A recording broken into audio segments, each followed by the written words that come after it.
Okay, good morning, everybody, or good afternoon, or good evening, wherever you are. Today, we are very, very happy to have Jordi Torres as a guest lecturer for our course on reinforcement learning at UPC Barcelona. So Jordi is a professor at the Universitat Politècnica de Catalunya at UPC with 3 years of experience in teaching and research in supercomputing with relevant scientific publications and research and development projects in company institutions. He's also leading the research group Emerging Technologies for Artificial Intelligence at the Barcelona Supercomputing Center. His current research focuses on supercomputing applied to deep learning and reinforcement learning. Also, I will add that Jordi is an excellent teacher, that he has written this pioneering work on learning, deep learning, okay, in Spanish and English, I think, and that these are excellent tools to start learning about this, and also that he has a awesome series of blog posts on reinforcement learning that you can find on his website. And probably that's also a very good entry point for you if you're interested. So Jordi, thank you very much for accepting our invitation to these guest lectures. We are super curious to know why artificial intelligence is a supercomputing problem. And I'll leave you the screen to you so you can answer this question. Okay, Xavier, thank you for inviting me to this. Let me open. Invite me to this course. It's fine now. Could you see the presentation? Yes, excellent, Jordi. Excellent. Okay. Okay, thank you, Xavi, for this introduction. And my publisher will be happy with your introduction of the book. Okay, today I will talk about, let me just pen, yeah, the pen. Okay, you asked me, Xavier, talk about supercomputing and explain why this is important as a background for the audience, for these students that we have today with us, okay? Then the first thing is just to center is that, remember that it's an incredible, exciting time for artificial intelligence. It is exciting because, for instance, AI is transforming videos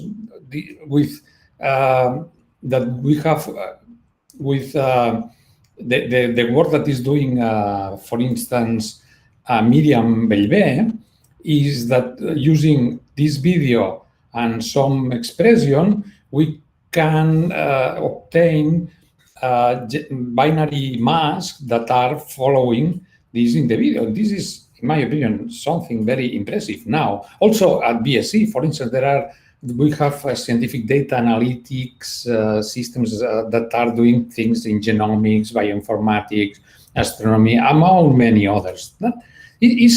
The question is, why now? Because have been around since the middle of the last century. John McCarthy coined the term artificial intelligence, and then going out. Let's try to find out a trigger for this AI explosion. Oriol Vinyal suggests that data sets play an important role, according to a recent tweet from him. I'm sure that you know Oriol, and Xavi already introduced him, and he's a good friend, former student from this school. Clearly, the availability of big data sets has contributed to the algorithms' efficiency in deep learning, obviously, doubling every 16 months over a period of 7 years. Okay, but this means that operations required to train a classifier to AlexNet level performance on ImageNet has decreased in something like a factor of 44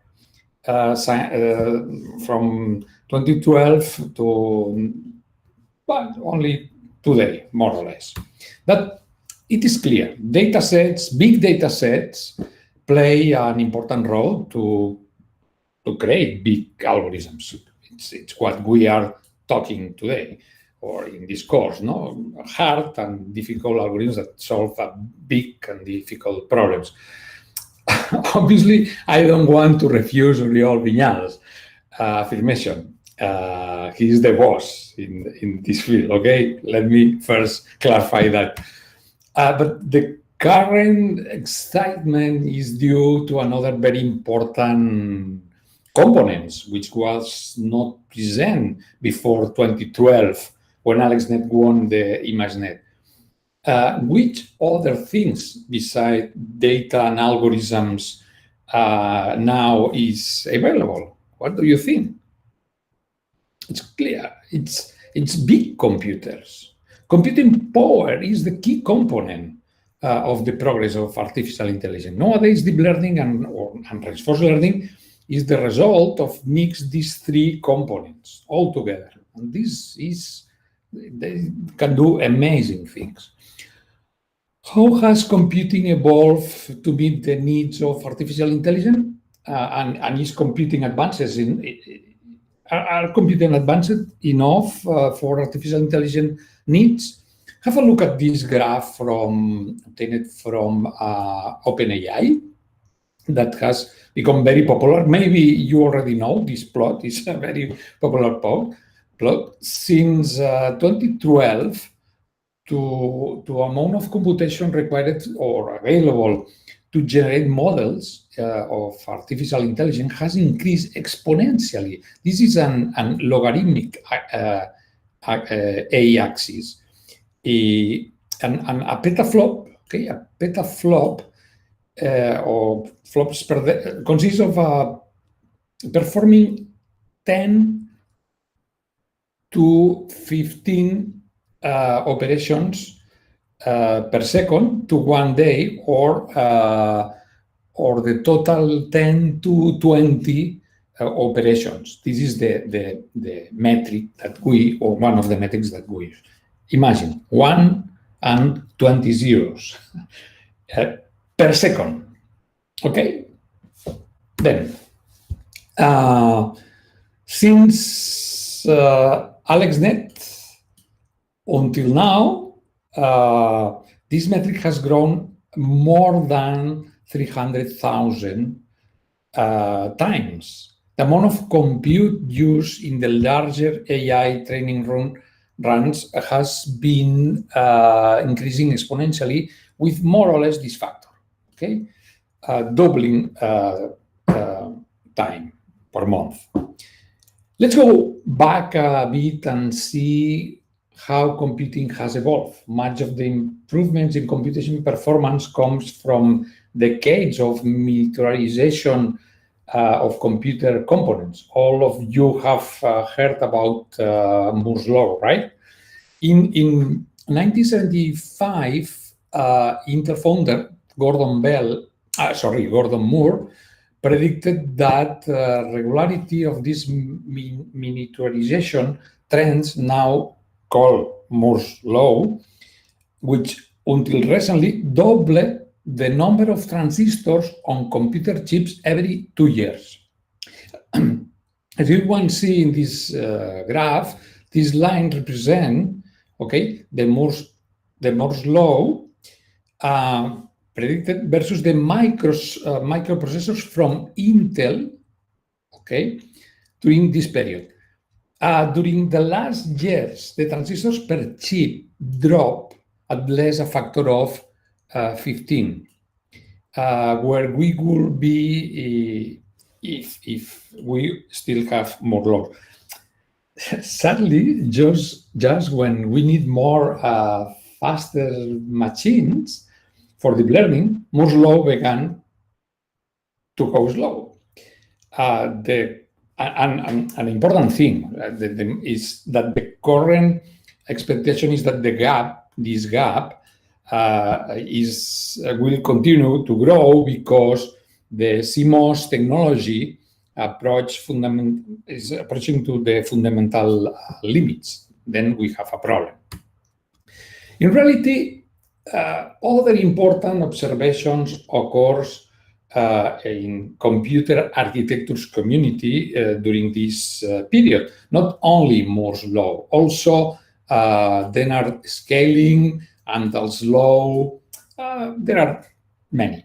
But without going into detail, the most important thing to note is that the results of applying all these observations all together, Moore's law, Dennis law, Dennis scaling, Amdahl's law, turn into this graph that was built by Hennessy and Patterson, las vacas sagradas in computer architecture world. The growth comparison of one old computer, but the idea is the growth of computer performance. Okay, this is and you can see that the pace, the speed is changing. Okay, it's changing in a way. In this graph, we can appreciate that in the 18th and 19th, okay, during this period, we has a good improvement.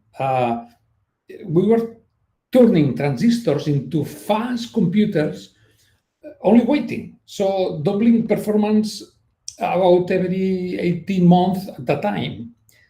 Now we are only have the same improvement per 2 each 20 years. Okay, in summary, from a factor of 2 every 18 months here. Okay, here we have a factor of 2, and now we have a factor of 1.05 every 18 months. That means that we have a problem because we need more computation, and even the basic hardware, something that helps us to create a new or a more powerful supercomputers, we don't have now. This is the same plot, okay, and this line represent the computer performance grown during this period. Okay, it is an approximation graph, obviously, but I think it reflects very well the idea of what I want to present. Okay, while Moore's law have ended, the demand, the problem is here. We have a high increase the demand of computation. So the question arises: how, without Moore's law, we can get faster computers and fix this gap. Okay. Then the approach to address this challenge, computer architects, my area, research area, computer architecture department, have focused the attention of building domain-specific processors that trade generality to performance. The idea behind is easy: is don't try to do everything, but just do a few things exceptionally. Okay, companies have raised to build this, and NVIDIA build GPUs, Google TPUs, and this is for sure something that you know. Just let me give you an example of what we mean by doing a few things exceptionally. For instance, GPUs contains hundreds of tensor cores, a type of cores, that operates in a matrix with a 4x4 to accelerate the computation of basic operations in deep learning. For instance, in this case, is matrix multiplication. You remember this is always the weight multiplied by the parameters plus a bias. Okay, this is what the basic operation that is accelerated with this specific type of hardware, the core. The GPUs has thousands of these cores to do that. That is a way to accelerate. Yeah, but in the end, specialized hardware is not enough. While accelerators like GPUs and TPUs bring more computational power to the table, it's true, they essentially help to prolong Moore's law, and okay, we are improving a little bit. I'm using the same visual explanation, but the idea is using the same OpenAI plot, but we still have some problems. We need more performance. Okay, then maybe we can put multiple domain-specific processors to work together, right? And let's see a concrete example that we have in the BSc based in a 4 GPU system that can work in parallel. Divide and conquer the problem. And 4 of these specific or special hardware can do works in a parallel way. The idea, this is the server provided by IBM, has 2 CPUs. This is one CPU and this is another CPU, power 9, and 4, in this case, 4 GPUs, V100, very powerful GPUs. And how we can use that in parallel? Okay, we need to, how to improve computational speed in the case of deep learning is obvious, distribute the training part, okay? We typically have 2 approaches that are taken in order to scale the training process: the model parallelism and data parallelism. The model parallelism, what we have is the different layers of the network are distributed across different devices. Is the way to accelerate. The other approach is we have the same model in each one GPU, okay? But they are each GPU processing a separate piece of data, a separate portion of the mini batch, okay?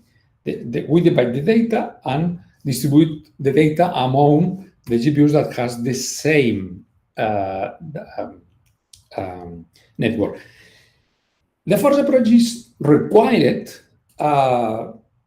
It's very useful when we have a very, very, very large model that it might not fit in the memory on a single GPU, for instance.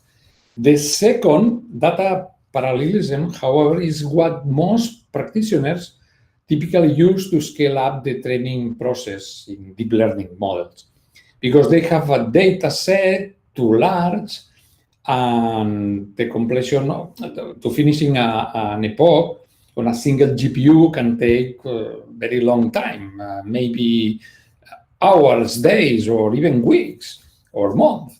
So what it is possible, if it is possible to share the data set to speed up training, we do it, and as long as the model can tolerate large, this is important. The model need to tolerate a larger batch size, because at the end, what we are doing is increasing the batch size. At the same time, we're doing things in more than one part of the data. Well, how do we do that?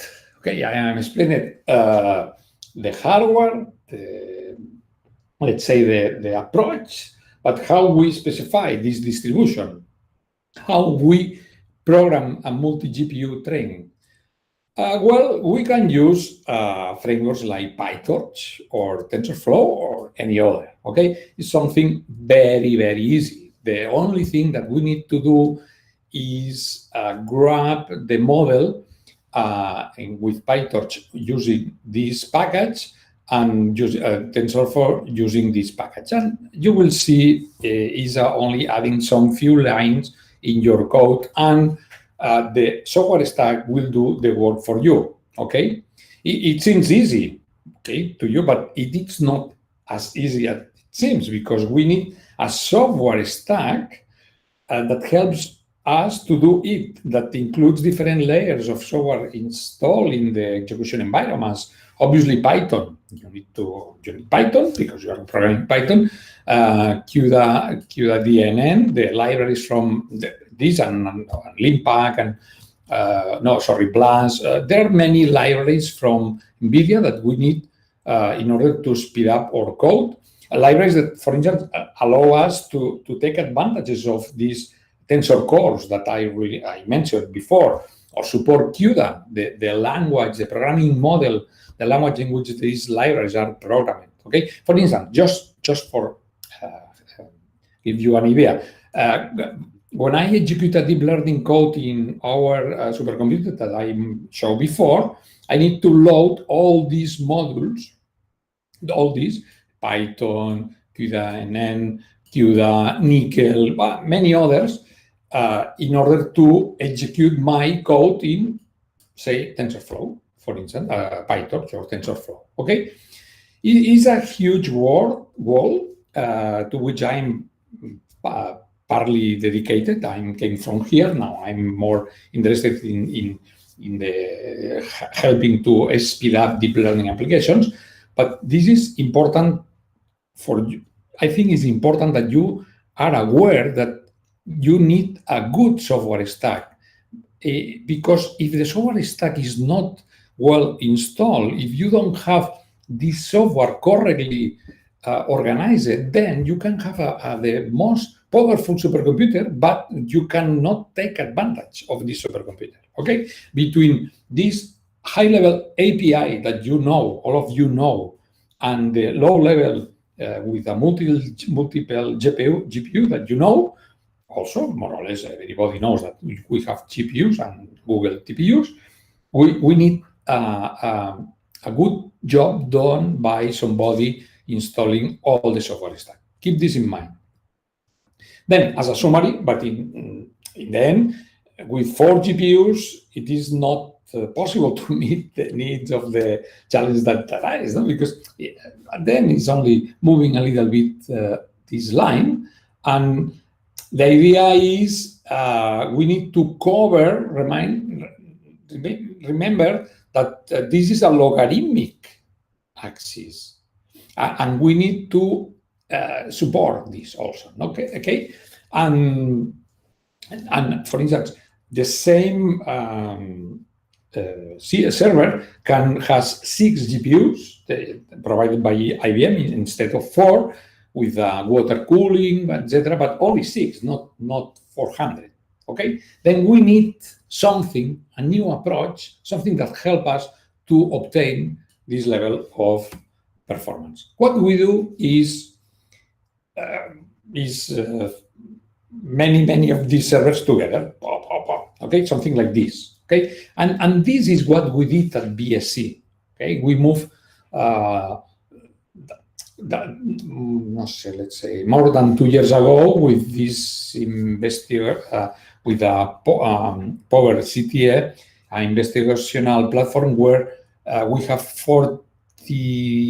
54 servers linked together with a very fast network, a fiber network, InfiniBand. And InfiniBand is an industrial standard to interconnect servers that allow the local memory of one server to be accessed from a remote server in a very, very fast way. The idea is to access to the memory of the other servers, okay? Then there are, each server is Linux as operating system, and each one is made by 2 IBM, 4 GPUs, and the total memory is 512 gigabytes. It's a good computer. Then, in this new scenario, we need an additional or an extension of the previous software stack that I presented to deal with this multiple distribution of GPUs in the training. There are other options, but at BSc, we use Horobot. Horobot is from Uber. Horobot can be installed, plugs into TensorFlow, PyTorch, and MXNet. We have all 3 at BSc, and uses for communicating servers MPI. MPI is a programming model very, very popular in the supercomputing world to communicate processes that are being executed in different servers. It also uses Nickel 2 library provided by NVIDIA to manage the data communication between GPUs, and in this case, GPUs and the Power9 CPU. And in order to speed up the training, Horobot uses data parallelism approach that I mentioned before. Remember, in this case, that means that all workers trained on different data in parallel. All workers have the same copy of the model, and then what we need is exchange the gradients of the neural network. There are many approaches, okay? Parameter server, etc. I'm not interested to go in detail, but keep this in mind. We need an additional thing is connecting many servers together and using a new software that allow us to communicate with a new programming model these servers. And the sum of parallelism and distribution strategies is what has allowed this growing demand for computing for AI community, people like you, during these years. Okay, now let me start to ask you questions. No, what do you think is this mixture of techniques, both hardware and software? I explain both things now here. Allows the creation of true monsters of supercomputers. Okay, think about that. These are true monsters. For instance, one example: Google have computing infrastructures with hundreds of TPUs that can be put together, collaborate in solving challenges that arise in the deep learning and reinforcement community, with a fast network connecting everything, with TPUs instead of GPUs, are very similar. And one challenge that Google solved. A recent paper, okay, here you have the paper, present a model for multilingual translation quality, which 600 billion parameters, 600 billion parameters network. In order to get an idea of the magnitude of the problem, we can compare it with the famous GPT-3. Remember the third generation language prediction model created by OpenAI? That is only 175 billion parameters. Okay. In this case, we are talking about computing requirements equivalent. This is important. We are talking about computing requirements equivalent to 32 years. Let me repeat, 32 years. In this paper, the authors measure performance in TPU years. A very interesting metrics, according to my point of view. This means that if we only have available one TPU, it will take us 32 years to do the training. Okay? Obviously, Google didn't wait, and what Google did is distribute the training, doing the techniques that I already introduced, more or less, with more than 2,000 TPUs. Okay, and the results can be achieved in days, weeks. What do you think? Days, weeks, months, because we are in the year level. 4 days, okay? With only 4 days, they could solve the problem. Yeah, that it's impressive, no? Let me now do a break to talk a little bit about consider deep learning problems, because deep reinforced learning problems, because until now we only talk about, I was talking about deep learning problems, and deep reinforced learning are, as you know, something very trending now, very important and very useful. If we take a closer look at the most recent evolution of reinforced learning algorithms, we can see that they have increasingly required more computing resources recently. The first version of distributed reinforced learning algorithm requires only a few CPUs. Okay, for instance, the asynchronous, because starting with some fundamental algorithms like DQN, you all know DQN only needs one CPU and with one CPU and one GPU is enough to scale up a little bit the code. With one CPU only is impossible. Okay, then the first version of distributed is a synchronous actor critic method and requires more CPUs for doing observations from the environment, and it's a first version of distributed. But now, 2 years ago, for instance, large-scale distributed systems appear that requires or are using 500 CPUs. This is, for me, a very interesting step forward. How it works? The architecture of current distributed reinforcement learning agents are usually separated by actors, okay, and learners. This is the actor how people are now implementing. In this case, the name is Impala, is from DeepMind, and the actors typically are executing in CPUs, 500 I mentioned before, iterate taking steps in the environment, and after some observations, send these observations to the learner, and then the learner is as a trajectory. Okay, it sends us many observations, store, and when we have a trajectory, we send the trajectory, and the learner, using GPUs, many GPUs, what he do is train the model and then distribute the parameters to the models in the actors that the actors only do inference. This is why we can execute in the CPU, because we only use the models for doing inference. The training is done in the learner. Okay, and this is a very popular scheme, actors and learners. But a recent version of the distributed reinforcement learning method using this distribution and parallelism that I mentioned for deep learning is the SIT method from DeepMind that allows us more than 200 TPUs. Amazing, no? For me, it's amazing. Allowing what we consider a massive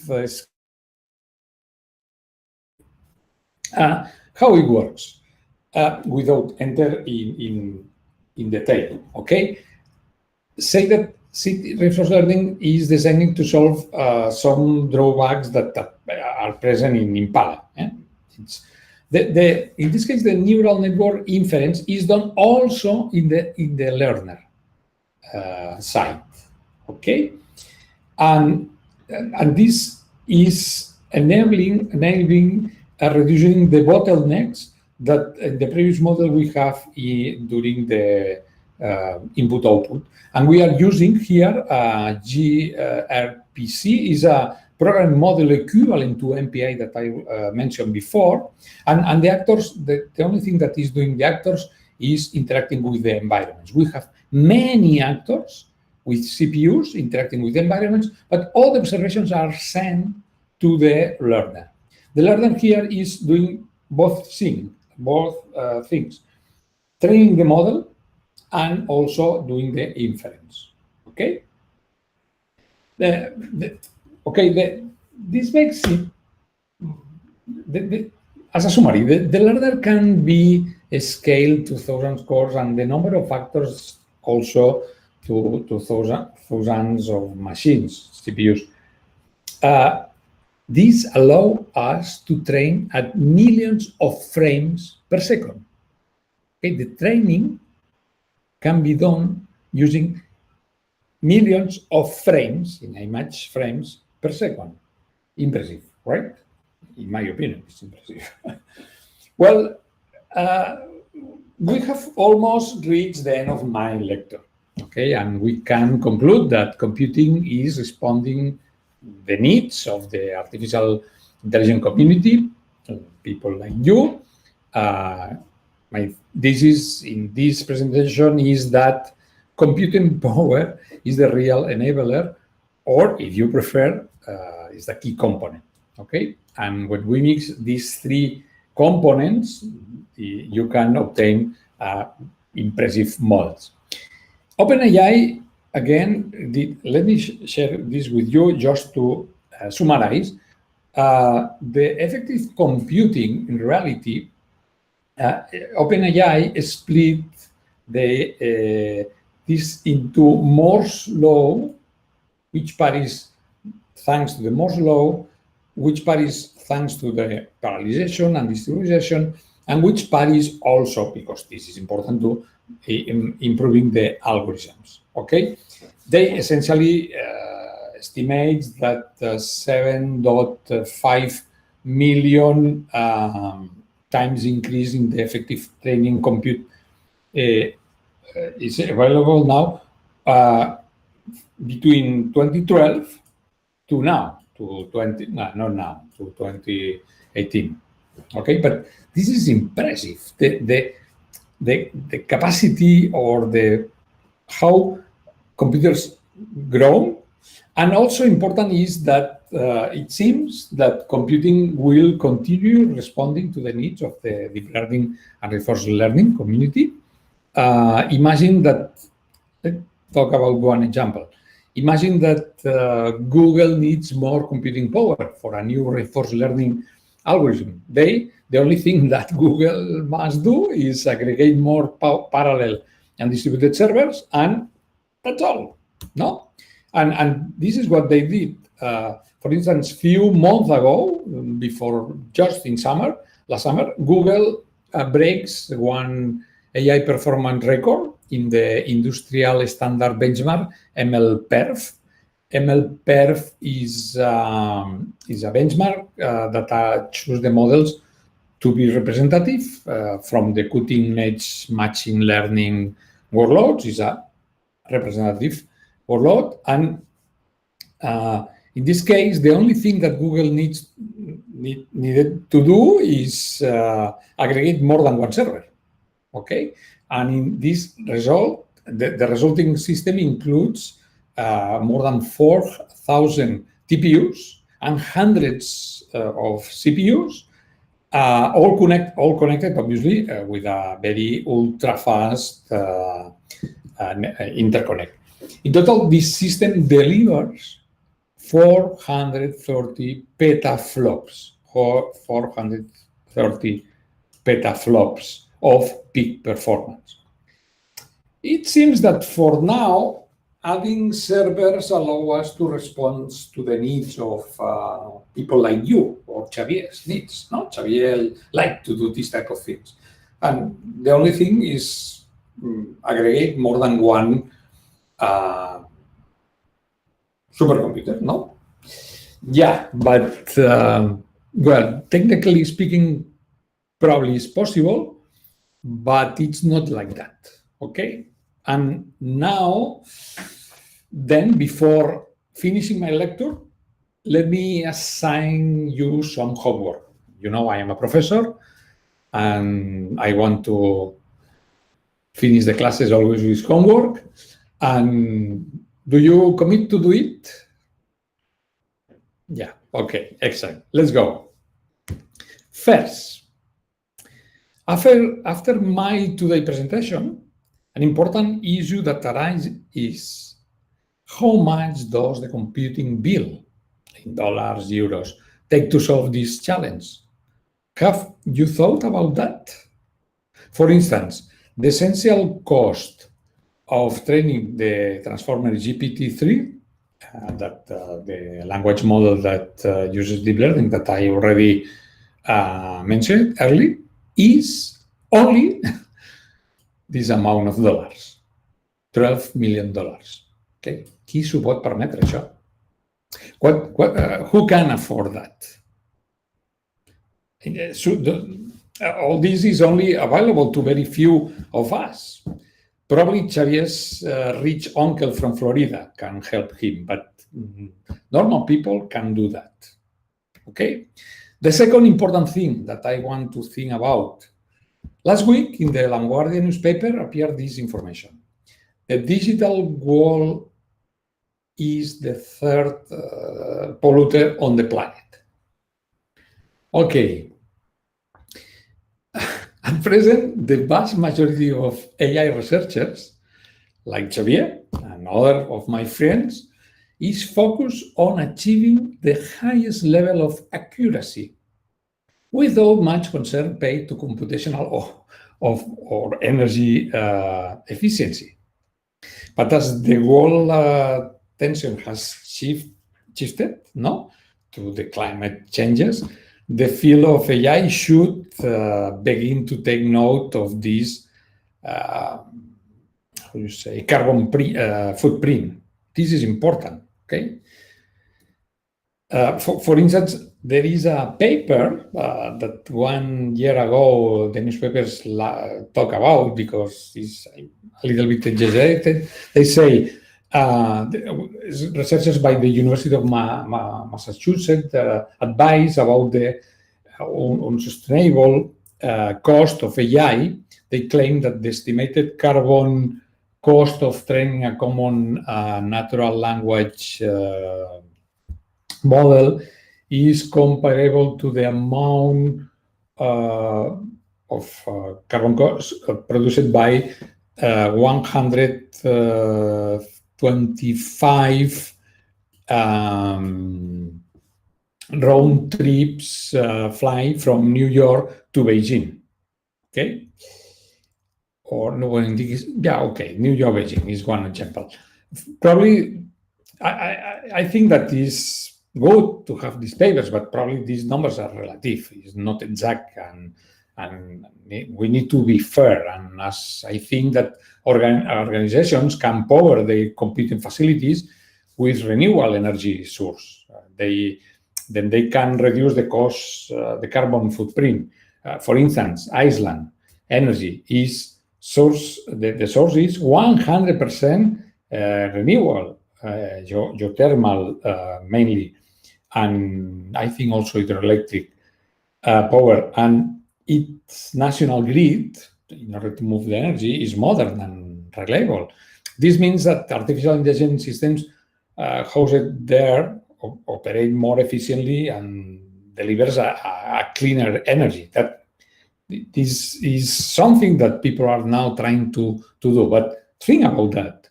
Where came from the energy that you are using for running your job here in Barcelona? Okay. Another thing to comment with you, the third one is maybe you have heard about the top 500 list, the list that records the fastest computers in the world.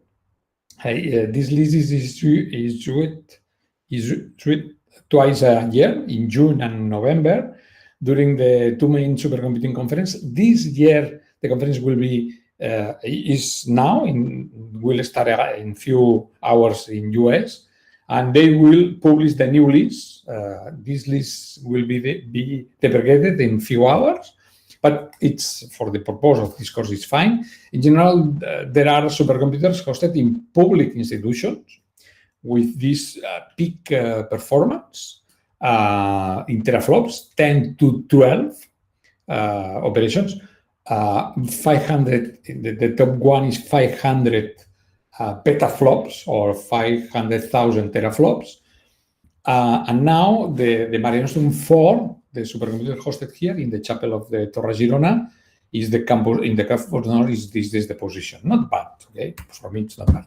If Google system mentioned before is that has 430,000 teraflops, the position will be here, okay, near to the top one and far to the second one, okay. And if you probably remember, Barcelona will host the new one supercomputing, okay, and the expected peak performance is only 200 petaflops, okay. It's in the middle of the list. This top 10 list. This that means for AI we need supercomputers, okay.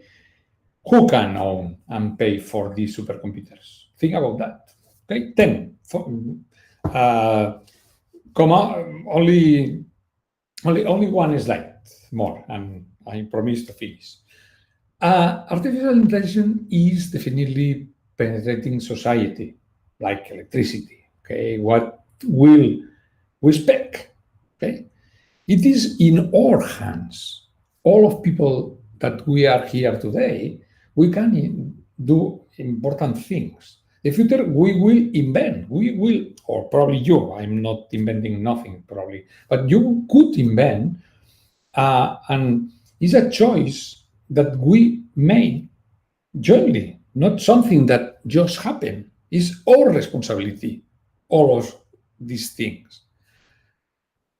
What artificial intelligence is good because, help in genomics and genetics, etc. But as in most things in life, where there is light, there is shadow.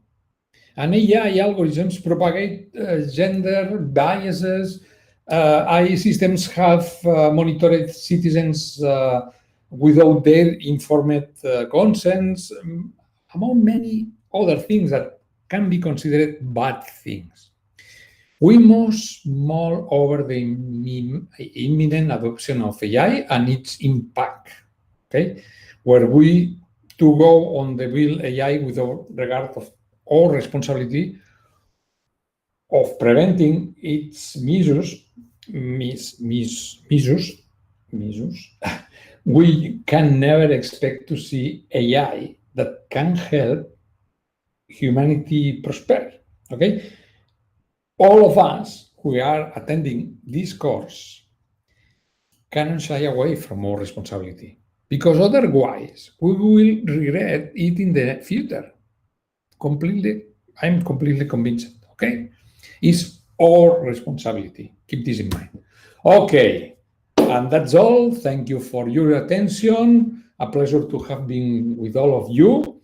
Mention that I just published a post in a portal summarizing this lecture. You can find it through my Twitter. And of course, now it's time for questions and answers, if you want. Xavier, it's your turn. Excellent talk, Jordi. Thank you very much. I will add that what I think I admire the most from Jordi is that he's a visionary, and I think that if he says that we must all take responsibility of this, that's something we must all take into account. So that's I'll take the tip from you, okay, Jordi? And as you well say, we'll go for the Q&A. Q&A is for the students who are following the course at UPC Barcelona. So we'll just end the live stream here. Before that, just to inform you that next week, same time, we'll have Ferran Alet from MIT, who will be talking about meta-learning. Maybe you know him because he's organizing this series of very nice talks on embodied AI. And this time he will be the guest for our talks. Okay, so hope to see also you who follow us online streaming next week. And then for the students of the course, let's move into our private classroom. Okay, thank you very much. Bye.